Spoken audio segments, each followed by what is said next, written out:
नमस्कार दोस्तों, मैं पिंटू शर्मा आपका स्वागत करता हूं परिवर्तन क्लासेस मगहर के ऑफिशियल यूट्यूब चैनल पर। हिस्ट्री में हमारी क्लासेस दिन प्रतिदिन लगातार बढ़ती जा रही हैं और इस सीक्वेंस में हमारी जो ये क्लास होने वाली है बौद्ध धर्म पर है। और देखा जाए इस एग्जामों में क्या क्या प्रश्न बनता है हमारे कम्पिटिटिव एग्जामों में। तो ये रहा आज का मोटिवेशनल क्यू। और एपीजे अब्दुल कलाम जिन्हें 1997 में भारत रत्न दिया गया था, इन्होंने क्या कहा था देश के बच्चों के लिए। इन्होंने कहा था आप अपना भविष्य नहीं बदल सकते और कोई नहीं अपना भविष्य बदल सकता, लेकिन आप अपनी आदतें बदल सकते हैं। आदतें बदली जा सकती हैं और निश्चित रूप से आपकी आदतें आपका भविष्य यानी फ्यूचर बदल देंगी। ये एपीजे अब्दुल कलाम का कथन था और आज कहीं ना कहीं आज के दौर में वो सत्य भी होता है कि आप अपना भविष्य नहीं बदल पाएंगे पर अपनी आदतें जरूर बदल लेंगे और आदतें निश्चित रूप से आपका भविष्य एक दिन जरूर बदल देंगे। चलिए क्लास शुरू किया जाए आज की क्लास के बारे में और देखा जाए कि बौद्ध धर्म में कैसी चीजें शुरू से आई और कैसे शुरू हुई। बौद्ध धर्म देखिएगा, बौद्ध धर्म के बारे में, बौद्ध धर्म के जो संस्थापक हैं वो गौतम बुद्ध को कहा जाता है। अच्छा, गौतम बुद्ध के अन्य नाम भी है, कौन कौन से नाम है? इन्हें एशिया का प्रकाश पुंज कहा जाता है जो द लाइट ऑफ एशिया के नाम से फेमस है। शाक्य सिंह कहा जाता है, शाक्य मुनि कहा जाता है और तथागत, ये सारे नाम, ये सारे सारे के सारे नाम किसके हैं? गौतम बुद्ध के नाम है। अच्छा, शाक्य सिंह शाक्य मुनि का क्या मतलब हुआ? ये इनके पिता का वंश था, ये शाक्य वंश से संबंधित थे इनके पिता, जिस वजह से पितृसत्तात्मक समाज होने की वजह से शाक्य सिंह या शाक्य मुनि नाम दिया गया। तथागत इस नाते कहा गया था कि इन्होंने कहा था गौतम बुद्ध ने कि जो आया है वो एक दिन जरूर जाएगा, जिस वजह से इन्हें तथागत के नाम से जानते हैं। इनका जो जन्म हुआ 563 बीसी और इस जन्म के बारे में जानकारी हमें रुम्मनदेई स्तंभ लेख से मिलता है जो अशोक ने बनवाया था। यह अभिलेख, एक पॉइंट नोट कीजिएगा, यह अभिलेख बुद्ध के जन्म, बुद्ध के जन्म के बारे में बताता है, कि बारे में बताता है। कौन सा अभिलेख है जो बुद्ध के जन्म के बारे में बताता है? तो रुम्मनदेई स्तंभ अभिलेख, जिसे किसने बनवाया? अशोक ने बनवाया है। इनकी जो मृत्यु हुई थी वो 483 बीसी में हुई थी और बचपन में गौतम बुद्ध का जो नाम हुआ करता था वो सिद्धार्थ नाम हुआ करता था। अच्छा, इनका जो जन्म हुआ था वो कहां पर हुआ था? जो मृत्यु हुआ था वो कहां पर हुआ था? तो याद रखेंगे, जन्म लुम्बिनी में हुआ। लुम्बिनी ये नेपाल में पड़ता है और जो मृत्यु हुआ ये कुशीनगर में हुआ। कुशीनगर, और कुशीनगर कहां पड़ता है? आपका उत्तर प्रदेश में पड़ता है। तो इसके बाद चला जाए अगला, देखा जाए अगला क्या पॉइंट है। गौतम बुद्ध जिनके बचपन का नाम सिद्धार्थ था, इनकी माता का क्या नाम था? तो इनकी माता का नाम था महामाया या माया देवी, जो कोलीय वंश से संबंध रखती थी। उसके बाद इनके पिता का नाम था शुद्धोधन, जो किस वंश से थे? शाक्य वंश थे, जिस वजह से गौतम बुद्ध को शाक्य सिंह या शाक्य मुनि नाम से पुकारा गया। पत्नी का नाम था यशोधरा। और ये जो 16 वर्ष है हुई है, ये शब्द है कि जब सिद्धार्थ की उम्र 16 वर्ष हुई थी तो उस समय उनकी शादी हुई और शादी जिससे हुई थी उनका नाम यशोधरा था। शादी के 12 साल बाद, यानी 16 साल में जब 12 साल आप जोड़ेंगे तो 28वें वर्ष में उन्हें राहुल नाम के एक पुत्र की प्राप्ति हुई और 28 साल के ठीक एक साल बाद उन्होंने घर छोड़ दिया, यानी घर का त्याग कर दिया। आगे चलकर ये बताएंगे हम कि घर छोड़ने को क्या कहा गया था। इसके अलावा अगर बात किया जाए कि गौतम बुद्ध ने क्यों घर छोड़ा था, मेरी एक बात ध्यान से सुनिएगा। इनके जो पिता शुद्धोधन थे ये लुम्बिनी के शासक थे। लुम्बिनी के शासक थे। और थोड़ी बात, जो इनकी माता महामाया थी, बुद्ध के जन्म के, बुद्ध के जन्म के 7वें दिन मृत्यु हो गई। महामाया इनकी माता का नाम था, जो बुद्ध के जन्म के 7वें दिन मृत हो गई। तो इनका लालन पालन इनकी मौसी प्रजापति गौतमी ने किया था। आगे देखा जाए, इन्होंने घर त्याग करने की बात कही, और जब इन्होंने घर त्याग करने की बात कही तो इन्होंने बात क्यों की, इसके बारे में थोड़ा सा देखा जाए। इन्होंने कहा, जब ये लुम्बिनी के राजा इनके पिता थे, तो गौतम बुद्ध के जन्म के बाद जब पंडित से इनकी कुंडली दिखाई गई, तो पंडित ने गौतम बुद्ध के बारे में कहा कि या तो ये बच्चा आगे चलकर बहुत बड़ा सम्राट, चक्रवर्ती सम्राट बनेगा, या तो बहुत बड़ा सन्यासी बनेगा। तो जिस वजह से पिता चिंतित हुए और उन्होंने अपने महल में वो व्यवस्थाएं करवाई जिससे कि बुद्ध, जिनके बचपन का नाम सिद्धार्थ था, इन्हें कोई ऐसी चीज नजर ना आए जिससे इनके मन में कोई चीज उत्पन्न हो कि ये ऐसा क्यों है। अपने महल में काफी व्यवस्थाएं करवाएं, यंग यंग व्यक्तियों को रखें और कई सारे काम करवाएं। एक दिन ये कपिलवस्तु की सैर के लिए निकले, और जब सैर के लिए निकले तो उन्होंने 4 दृश्य देखा। एक बूढ़ा व्यक्ति देखा, बीमार व्यक्ति को देखा, मृत व्यक्ति को देखा जो सैया पे लेटे हुए था, और एक सन्यासी व्यक्ति को देखा। जब इन्होंने इन 4 दृश्यों को देखा तो बुद्ध ने सोचा कि हम महल में क्या कर रहे हैं, क्योंकि हमारी अवस्था तो एक ना एक दिन तो ये तो होती जाएगी, हम बूढ़े होंगे, बीमार होंगे, एक दिन हमारी मृत्यु होगी। और एक सन्यासी व्यक्ति जो महल में ना होकर केवल इधर से उधर भ्रमण कर रहा है, वो अपने जीवन में कहीं ज्यादा खुश है। महल में रहने वाले भी लोग खुश हैं, पर बुद्ध को ऐसा लगा कि मैं सन्यासी बनकर ही अपने जीवन में कुछ महत्वपूर्ण कार्य कर सकता हूं। इन्होंने 29 वर्ष की उम्र में घर छोड़ दिया। 29 वर्ष में घर छोड़ दिए। किन्होंने छोड़ा? सिद्धार्थ ने छोड़ा।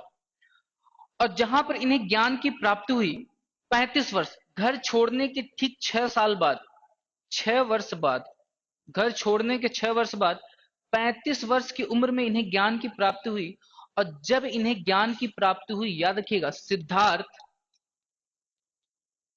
सिद्धार्थ को ज्ञान की प्राप्ति के बाद गौतम बुद्ध नाम से पुकारा गया। गौतम बुद्ध नाम से पुकारा गया। जब तक ज्ञान की प्राप्ति नहीं थी तब तक गौतम बुद्ध सिद्धार्थ नाम से जाने जाते थे। पीपल के वृक्ष के नीचे इन्हें ज्ञान प्राप्त हुआ था। उरुवेला में ज्ञान प्राप्त हुआ, जो बिहार में पड़ता है, और निरंजना नदी के किनारे, और जो दिन था वो वैशाख पूर्णिमा का दिन था। जन्म स्थल इनका कहाँ है? लुम्बिनी। और मृत्यु कहां पर हुआ? कुशीनगर में हुआ। मैंने अभी जस्ट आपको पीछे बताया है। आगे चलकर देखा जाए, इन्होंने 4 घटनाएं बुद्ध के जीवन से संबंधित क्या। जब इन्होंने घर छोड़ा तो घर छोड़ने को कहा गया महाभिनिष्क्रमण कहा गया। ज्ञान प्राप्ति जब हुई तो इन्हें उस ज्ञान प्राप्ति के समय को संबोधि कहा गया। इन्होंने अपना पहला उपदेश सारनाथ में दिया था, और उस पहले उपदेश को धर्म चक्र प्रवर्तन कहा गया। और इनकी जब मृत्यु हुई, किसकी मृत्यु? गौतम बुद्ध की जब मृत्यु हुई तो उन्हें महापरिनिर्वाण कहा गया। ये चारों शब्द आप याद रखेंगे, हमारे एग्जाम की दृष्टि से मोस्ट इंपॉर्टेंट है। मोस्ट इंपॉर्टेंट है कि कब किस घटना को क्या नाम दिया गया। अच्छा, पहला उपदेश इन्होंने सारनाथ में दिया। सारनाथ में उपदेश देने के बाद ये वहां से आगे निकले, वाराणसी गए, और वाराणसी इन्होंने बौद्ध भिक्षु संघ की स्थापना की।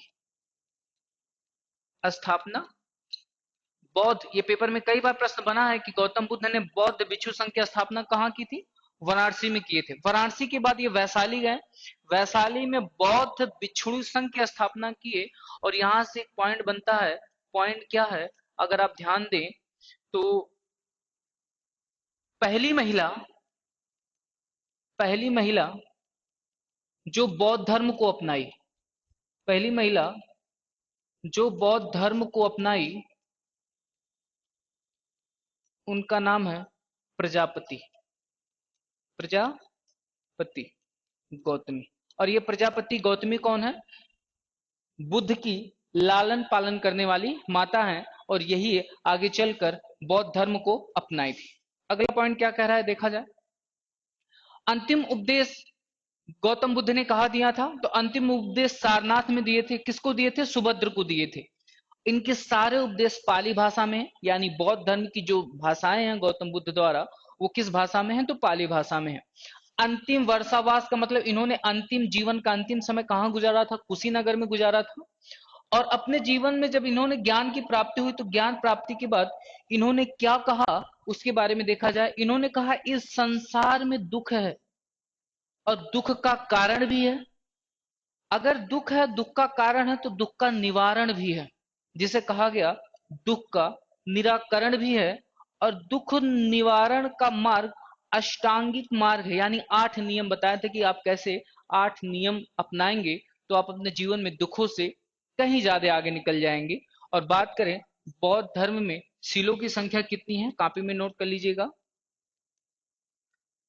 बौद्ध धर्म में शिलों की संख्या, तो बौद्ध धर्म में जो शिलों की संख्या है उनकी संख्या 10 है। आगे चला जाए, आगे देखा जाए। प्रतीक चिन्ह, जब गौतम बुद्ध का जन्म हुआ तो उस जन्म को कमल और सांड से तुलना किया गया। इनकी मृत्यु को पदचिन्ह नाम से संबोधित किया गया। और गर्भ, जब ये अपनी माता के गर्भ में थे तो उनकी माता को सपने में सफेद हाथी का स्वप्न आया था, जिस वजह से गर्भ को हाथी का संकेत दिया गया। ज्ञान प्राप्ति को पीपल का संकेत दिया गया और ग्रह त्याग को घोड़े का संकेत दिया गया। और बौद्ध साहित्य में एक चीज याद रखेंगे, बौद्ध साहित्य में त्रिपिटक शब्द बहुत इंपॉर्टेंट है। क्यों इंपॉर्टेंट है मैं आपको बता दूं। आपसे पूछा जाता है एग्जामों में कि त्रिपिटक या त्रिरत्न का संबंध किससे है, तो बौद्ध धर्म से है। और त्रिरत्न याद रखेंगे 2 धर्मों में मिलता है। त्रिरत्न एक तो आपको बौद्ध धर्म में मिलेगा और एक आपको जैन धर्म में मिलेगा। तो याद रखेंगे त्रिपिटक कौन कौन से हैं। एक विनय पिटक, और विनय पिटक का संकलन किसने किया है? इनके शिष्य उपाली ने किया है। इनके शिष्य किसने किया? उपाली ने। उसी तरह सूत पिटक का किसने संकलन किया है? इनके शिष्य आनंद ने किया है। उसी तरह अभिधम्म पिटक का संकलन किसने किया? इनके शिष्य मोगली ने किया। ये याद रखेंगे त्रिपिटक। एग्जाम में कई बार प्रश्न बना है कि त्रिपिटक का संबंध किस धर्म से है? बौद्ध धर्म से है। अगला प्रश्न क्या कह रहा है? सूत पिटक के बारे में जो अभी जस्ट आप पीछे पढ़े हैं और देखा जाए, मैंने अभी जस्ट आपको अभी बताया कि बौद्ध धर्म में त्रिपिटक है, विनय पिटक, सूत पिटक और अभिधम्म पिटक। और इसी में से एक जो ये सूत पिटक है, ये बहुत इंपॉर्टेंट है। और इसी के बारे में क्या कहा गया है? सूत पिटक में एक है खंदक निकाय। अगर आप थोड़ा सा ध्यान दें, सूत पिटक में क्या है? खुंदक निकाय। और इस खुंदक निकाय में जातक कथाएं के बारे में बात की गई हैं। और ये वो जातक कथाएं हैं जो गौतम बुद्ध के पहले के समय की बात करती हैं। जो गौतम बुद्ध के कब की बात करती हैं?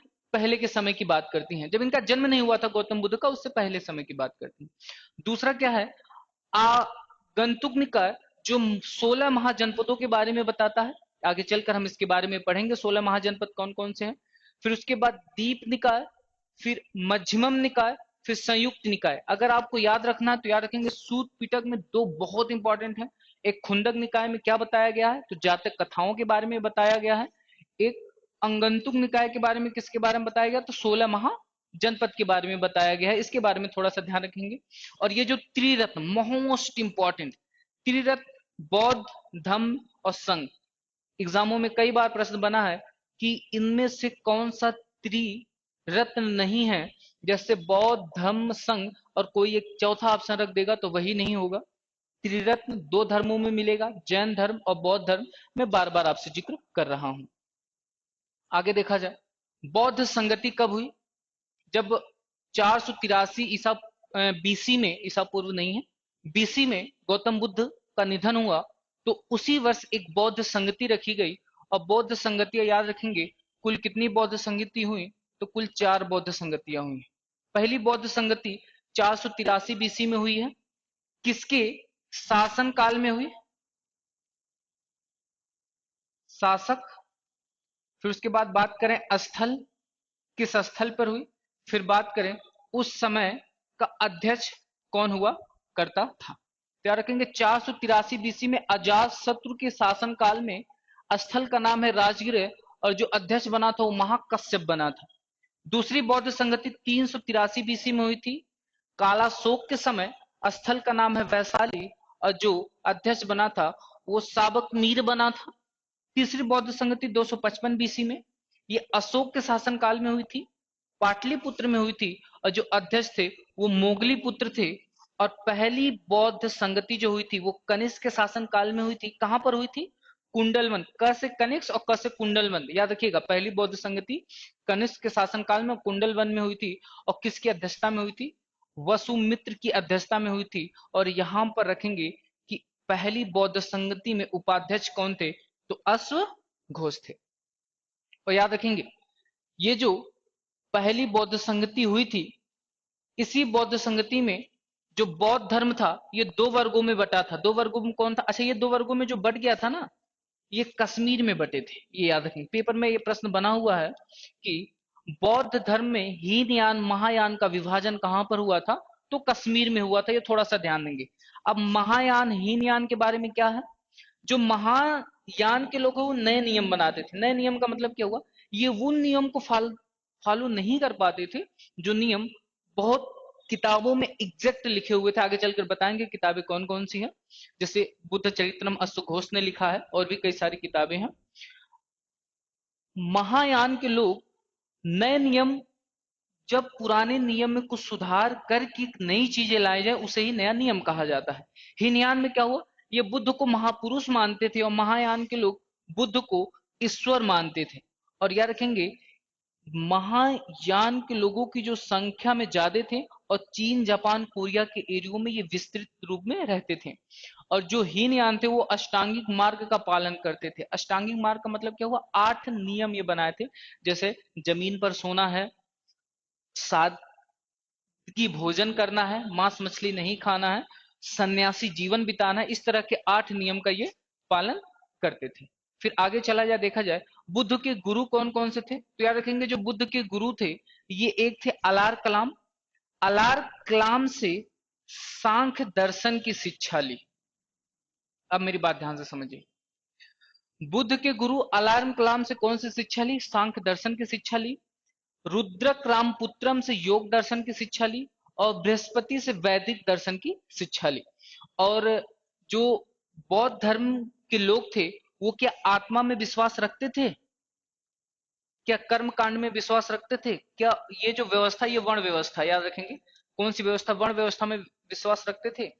किस पर विश्वास रखते थे अगर आप बताएं तो? याद रखेंगे जो बौद्ध धर्म के लोग थे वो आत्मा में विश्वास नहीं रखते थे, कर्म कांड में विश्वास नहीं रखते थे, वर्ण व्यवस्था में विश्वास नहीं रखते थे, पुनर्जन्म में विश्वास रखते थे, और बलि प्रथा, याद रखेंगे बलि प्रथा में भी ये विश्वास नहीं रखते थे। कौन? बौद्ध धर्म के लोग जो थे। आगे चला जाए, अगला पॉइंट क्या कह रहा है और देखा जाए। आज की क्लास में ये वो फैक्चुअल चीजें थी जो हमारे एग्जामों में प्रश्न बना हुआ है, और कुछ मैं आपको नोट करवा दूं जो एग्जामों में प्रश्न बनता है। जैसे सबसे पहले पूजी जाने वाली पूजी जाने वाली मूर्ति वो किसकी है? बुद्ध की है। दूसरा, बुद्ध के बुद्ध के सबसे प्रिय शिष्य, सबसे प्रिय शिष्य का नाम क्या है? तो बुद्ध के सबसे प्रिय शिष्य का नाम क्या है? तो अगर आप ध्यान दें तो सबसे प्रिय शिष्य का नाम है आनंद। आनंद। और फिर अगर आगे बात किया जाए,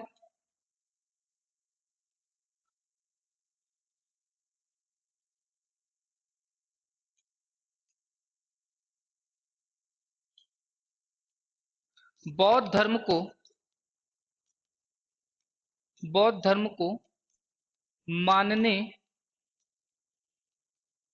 वाले शासक कौन, किन्होंने बौद्ध धर्म को माना है? तो जैसे एक तो है हर्षवर्धन। हर्षवर्धन ने बौद्ध धर्म को माना है। हर्षवर्धन के बाद कौन नाम आता है?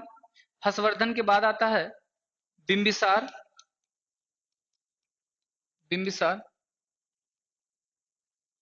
अशोक, अशोक, उदयन, ये बिंबिसार बहुत इंपॉर्टेंट है। ये वो लोग हैं जो बौद्ध धर्म को मानने वाले लोग हुए हैं, और एग्जामों में कई बार प्रश्न ये बना है कि बौद्ध धर्म के समय शासक कौन था। तो जब बौद्ध धर्म अपने पूरे प्रचार प्रसार में सबसे आगे था, तो बिंबिसार का उस समय शासक हुआ करता था। ये आज की हमारी बड़ी छोटी सी क्लास हुई है।